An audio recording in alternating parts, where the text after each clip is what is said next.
এটা তো আরো সারে সর্বনাশ করে দিয়ে গেছিল এই গভর্নমেন্ট। আমি তো এই দলটাকে নিয়ে খুব আশাবাদী ছিলাম যে ছাত্ররা আন্দোলন করেছে, তারা একটা দল করবে। আমি আশাবাদী ছিলাম আমি। কিন্তু এই দলটার মেরুদণ্ড, এই দলটার নৈতিক মেরুদণ্ড এই সরকার ভেঙে দিয়েছে একদম। কিভাবে জানেন? যেটা আমি শুরু থেকে বলে আসতেছি, from the very first day আমি যেটা বলতেছি, সবচেয়ে বড় ব্লান্ডারটা হয়েছে, ভুলও আমি বলি না, ব্লান্ডার হয়েছে, সেটা হলো ছাত্রদের 2-3 জন প্রতিনিধিকে সরকারে নেওয়া। ব্লান্ডারটা কেন আমি বলি,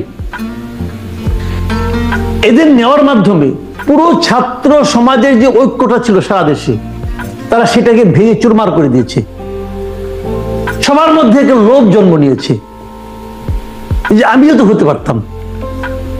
কারণ এদেরকে যে নেওয়া হয়েছে, কিসের বিবেচনায় নেওয়া হয়েছে কেউ জানে না। কিন্তু ইউনুস সাহেবের চোখের সামনে তখন ছিল, অথবা যারা নীতি নির্ধারণ ছিল ওখানে, তারা বলছে এদেরকে নেওয়া হয়েছে। এবং নেওয়ার পর কি হয়েছে, সারা দেশে যারা স্টুডেন্ট আছে, দেশের মনে কর অন্য এলাকায়, তাদের মধ্যে প্রথমে হতাশা, প্রথমে প্রশ্ন, তারপরে হতাশা, তারপরে লোভ। তারা ভাবছে ঠিক আছে, আমি তো পেলাম না, তাহলে আমি আমার এলাকায় কাজটা করি। আপনি মাঠ প্রশাসনের যে কোনো জায়গায় যান, ডিসি, ইউএনও জিজ্ঞেস করে দেখেন, থানা, ওসি জিজ্ঞাসা করে দেখেন, সব জায়গায় এই স্টুডেন্টরা যে কিন্তু হাত গলাচ্ছে। কিছু কিছু জায়গায় ভালো হচ্ছে, কিছু কিছু জায়গায় খারাপ হচ্ছে। তার মানে তারা ক্ষমতার সঙ্গে কিন্তু এক ধরনের অংশীদারিত্ব দাবি করছে। এই ঘটনাগুলির মাধ্যমে সারা দেশে তাদের একটা ইমেজ তৈরি হয়েছে, যে ইমেজকে ভালো বলার সুযোগ খুব কম। তো সেই ইমেজ নিয়ে তারা যখন দল গঠন করতে যাবে, তাদের মধ্যে কিন্তু সেই লোভটা থেকে যাবে যে আমি এটা করতে পারি, আমার কথা ডিসি সাহেব শোনে। অতএব এই যে জিনিসটা, এই যে মানসিকতাটা, এটা তার বড় একটা ক্ষতি করে দিচ্ছে। কিন্তু এটা কিছুই হতো না যদি ছাত্রদেরকে আপনারা উপদেষ্টা না বাড়াতেন।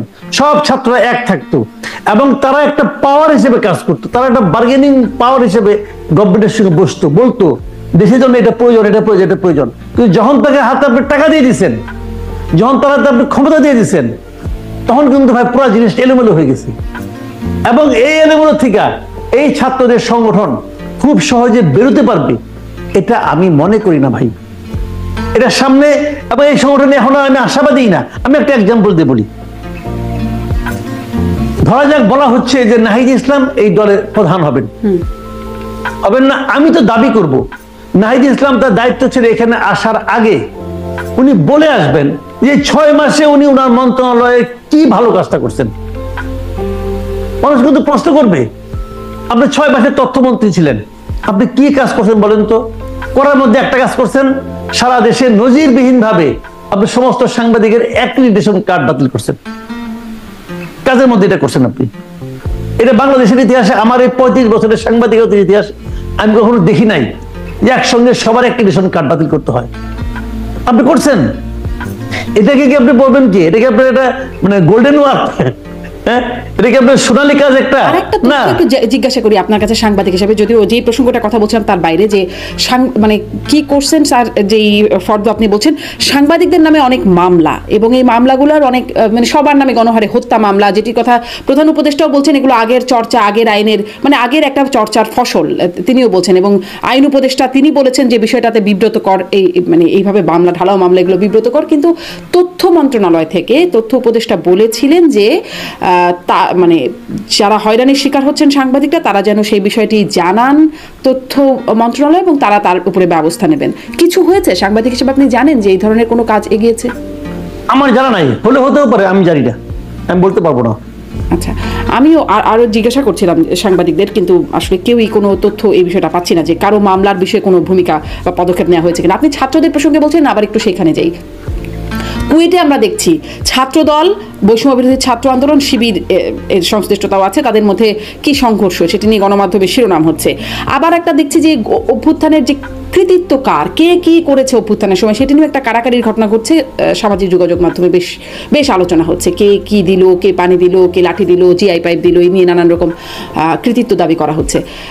ঐক্যমতের কথা আমরা আলোচনা করছিলাম, ঐক্যমত কমিশন গঠন করা হলো, যারা গণ অভ্যুত্থানের সামনের সারিতে ছাত্ররা, তাদের মধ্যে এই অবস্থান, এটি আসলে কেমন লক্ষণ? এটা খুব স্বাভাবিক ঘটনা, এরকম ঘটতে থাকবে। শুনেন, যাদের মারামারি হলো, এই ছাত্র দল বলেন, ছাত্র আপনার বামপন্থীরা বলেন, অথবা আপনার শিবির বলেন, অথবা ছাত্র শক্তি বলেন, বৈষম্যবিরোধী ছাত্র আন্দোলন বলতে তো কিছু নাই রে ভাই। এখানে তো ছাত্র শক্তি লোকজন ছিল এবং এই সবাই মিলে ছিল বৈষম্যবিরোধী ছাত্র আন্দোলন। এখন বৈষম্যবিরোধী ছাত্র আন্দোলনগুলি এক হয়ে গেছে, তারা আমরা কয়েকজন, এবং তারা পুরো ক্রেডিটটা নেওয়ার চেষ্টা করছে। এই যে ক্রেডিট নেওয়ার প্রতিযোগিতা, এটা সামনের দিনগুলিতে আপনি আরো স্পষ্ট দেখতে পাবেন। এখন কি হয়েছে, বাদ বাকি সবগুলি মিলে সবচেয়ে বড় সংগঠন যেটা ছাত্র দল, তাদেরকে আলাদা করার চেষ্টা করছে। তারা ভাবছে আগে ওদেরকে সরাই, বড়টাকে সরাই, এবং তাদের সঙ্গে একটা বিরোধ তৈরি হয়েছে, মারামারি হয়েছে। কি ইস্যুটা কি, যে ক্যাম্পাসে ছাত্র রাজনীতি চলবে কি চলবে না। এই তো ছাত্র রাজনীতি চলবে না, এটা বলতেছে কারা, বৈষম্যবিরোধী ছাত্র আন্দোলন। যখন তারা বলতেছে, তখন আবার মধুর ক্যান্টিনে বসে 2 দিন আগে তাদের নতুন ছাত্র সংগঠন গঠনের ঘোষণা দিচ্ছে। এটা কি মিললো ভাই? এটা কি মিললো? মানে তুমি করতে পারবা না, আমি করব, মানে ওই যে কৃষ্ণ করলে লীলা আর আমি করলে লুচ্চামি না, এটা হইল রে ভাই? এটা তো হয় না। তো তারা তো তাই করতেছে। আচ্ছা ঠিক আছে, এটা কেন হচ্ছে জানেন? সামনে নির্বাচন। এখন এই নির্বাচনে কার ছাত্র সংগঠন কতটা স্ট্রং হবে সেটা প্রমাণের একটা সময় আসছে। কয়েকদিন আগে যে আমরা একসঙ্গে গলায় গলা ধরে আমরা যে স্বৈরাচারের বিরুদ্ধে ফাইট করছি, সেই যে ভিলেনটা, সেই ভিলেনটা এখন অপসারিত হয়েছে। এখন ঘরে ঘরে ভিলেন তৈরি হয়েছে। আগামী দিনে দেখবেন এখান থেকে এই বিভাজনটা হয়ে গেল, এখন ছাত্রদল আলাদা। 2 দিন পরে দেখবেন এই ছাত্র শিবির আর বৈষম্যবিরোধী আবার বাঁধবে। কারণটা কি, তারাও তো প্রতিদ্বন্দ্বী দল। আবার যদি তারা জোট করে ইলেকশন করে, তাহলে তারা গলায় গলায় ভাব থাকবে, এটাই চলবে। কিন্তু এখানে সমস্যাটা কোথায়?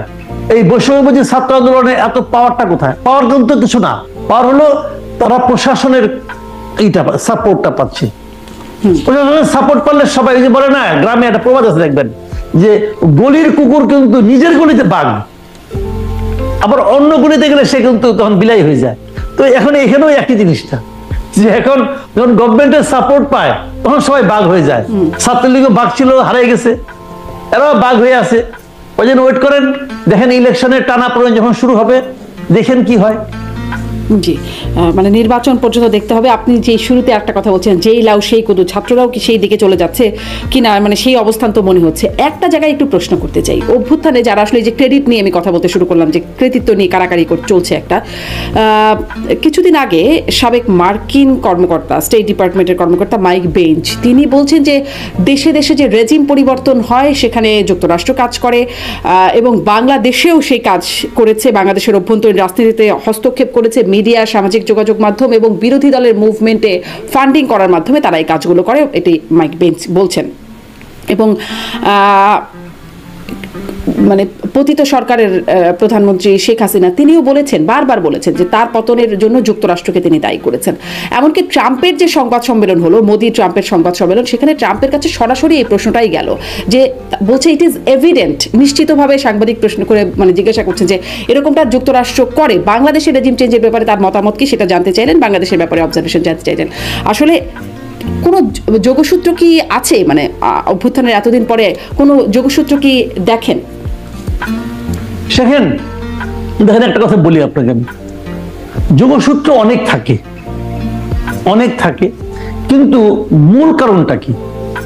মূল কারণটা হলো দেশ জুড়ে সাধারণ মানুষের ক্ষোভ, মূল কারণ। মূল কারণটা হলো শেখ হাসিনার দুঃশাসন।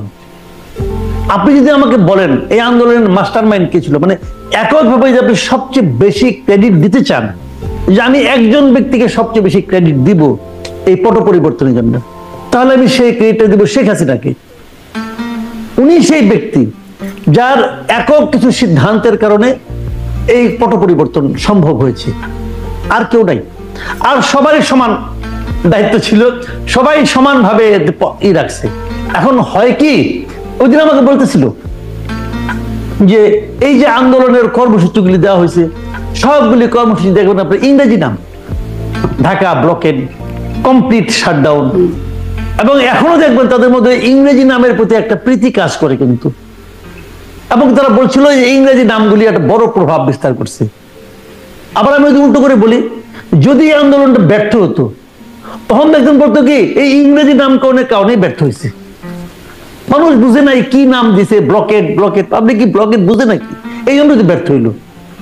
এখন এটা হলো কি যে সাফল্যের কোনো যুক্তি লাগে না, যখন সফল হয়ে যায় তখন দেখবেন ছোটখাটো ঘটনা ওইটাও যুক্তি, ওইটাও একটা বিরাট যুক্তি কিন্তু, বুঝছেন না? এই আপনি আমি একটা ছোট একটা এক্সাম্পল দিয়ে বলি আপনাকে। দেখেন শ্রীকৃষ্ণ উনি ননি চুরি করেছিল, এখন ওইটাও কিন্তু একটা বিরাট ঘটনা, উনি ননি চুরি করেছে। আমি আপনি ননি চুরি করলে ভাই নাম হবে আমাদের, হবে, মায়ের খাবেন, চট থাপ্পড় খাবেন বাপ মায়ের কাছে, চুরি করলি কেন? কিন্তু যেহেতু কৃষ্ণ করেছে অতএব ওটা খুব একটা বিরাট ঘটনা, কিন্তু উনি ননি চুরি করেছে।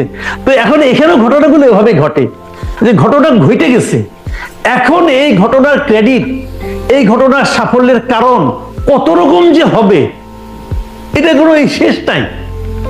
সামান্য ছোটখাটো পদক্ষেপে দেখবেন এটা বিরাট ঘটনা। তো এই জন্য বললাম যে সাফল্যের কোনো ব্যাখ্যা লাগে না। কিন্তু এটাকে তো সাফল্য হিসেবে যুক্তরাষ্ট্র তো, যেমন ট্রাম্প খুব স্বাভাবিকভাবে অস্বীকার করেছেন যে না, ডিপ স্টেটের কোনো ভূমিকা নেই বা যুক্তরাষ্ট্রের কোনো ভূমিকা নেই। ট্রাম্প তো ততটুকুই অস্বীকার করেন, ট্রাম্পের যে ফর্মুলা, ট্রাম্প তো ততটুকু অস্বীকার করবেন। আপনি ডিপ স্টেট, এটাকে কোনো গভর্নমেন্ট স্বীকার করবে? একদমই না। ডিপ স্টেট সে স্বীকার করবে কেন? কেন করবে? বুঝছেন না? এইগুলোই তো হয় ভাই আমাদের সোসাইটিতে। অনেক সময় দেখবেন আপনি যে 3.5 বছর ধরে প্রেম করেছে, তারপর বিয়ে করছে, পরে বলে কি যে আমি তো চিনতাম না, বাবা মা পছন্দ করে বিয়ে করেছে, বলে কিন্তু রে ভাই। তো ডিপ স্টেট আর কি, ডিপ স্টেটের মাধ্যমে সম্পর্ক ছিল, পরে আমি কিছু জানি না, আমার বাবা মা করাইছে। তো এইটা এরকম। তো ডিপ স্টেটের ঘটনা কিছু শুনেন, শেখ হাসিনা তো একটা প্রাইম মিনিস্টার ছিলেন, তাই না? ওনার তো অনেক ধরেন আপনার গোয়েন্দা বাহিনী ছিল, ওনার অনেক কিছু ছিল। উনি জাতীয় সংসদে দাঁড়িয়ে বলেছেন যে আমেরিকা আমাকে ফেলে দিতে চায়, বলেছেন তো ভাই, একটা দেশের প্রাইম মিনিস্টার বলেছেন। বিবিসি কে ইন্টারভিউতে যে সরাসরি বলেছেন আমেরিকা আমাকে ফেলে দিতে চায়, বলেছেন তো। তো উনি কি কিছুই বুঝেন নাই? হাওয়ার উপর বলেছেন। এটা হয় না, কিছু না কিছু বুঝেছেন, নানাভাবেই অনেক ঘটনা ঘটেছে, চাপ এসেছে, বলেছেন। কাজে ডিপ স্টেট এটা তো আর এই শব্দগুলো তো আজগুবি না, এমন তো না এই শব্দগুলি পৃথিবীতে কেউ কখনো শুনে নাই, হঠাৎ করে হয়ে গেল, তা তো না রে ভাই। এর তো প্রয়োগ আছে। পাকিস্তানে ইমরান খানের পতন কেন ঘটলো? আপনি বললেন আমেরিকার ভূমিকা আছে, বলতে পারেন, আপনি বলেন ডোনাল্ড লুর ভূমিকা আছে, বলেন আপনি, অসুবিধা নেই, কোনো প্রমাণ করতে পারবেন? মানতে করতে পারবেন না তো, বাট সবাই জানে কি হতে পারে। তো এরকম এখানেও ঘটেছে, কেউ কি স্বীকার করবে? আমেরিকা স্বীকার করছে পাকিস্তানের ঘটনাটা? স্বীকার তো করে নাই, এটা কেউ স্বীকার করে না। কাজেই কিছুর আগে অনেক কিছুই ছিল, বাট মূল ঘটনা হলো যে জনগণের ক্ষোভ ছিল। আপনারা যদি জনগণের ক্ষোভটা প্রশমিত করতে পারতেন তাহলে এগুলি কোনোটাই কার্যকর হতো না। জনগণের ক্ষোভ ছিল, অন্যগুলি সাইড হিসাবে কাজ করছে। আচ্ছা, তার মানে এই বিষয়গুলো আসলে সাইড, ডিপ স্টেটের ভূমিকা এগুলো সাইড হিসেবে কাজ করতে পারে বলে আপনি বলছেন? হ্যাঁ, এগুলো গুরুত্বপূর্ণ ছিল, একদম উড়িয়ে দেওয়ার মতো না, সবই ছিল। কিন্তু যদি জনসমর্থন থাকতো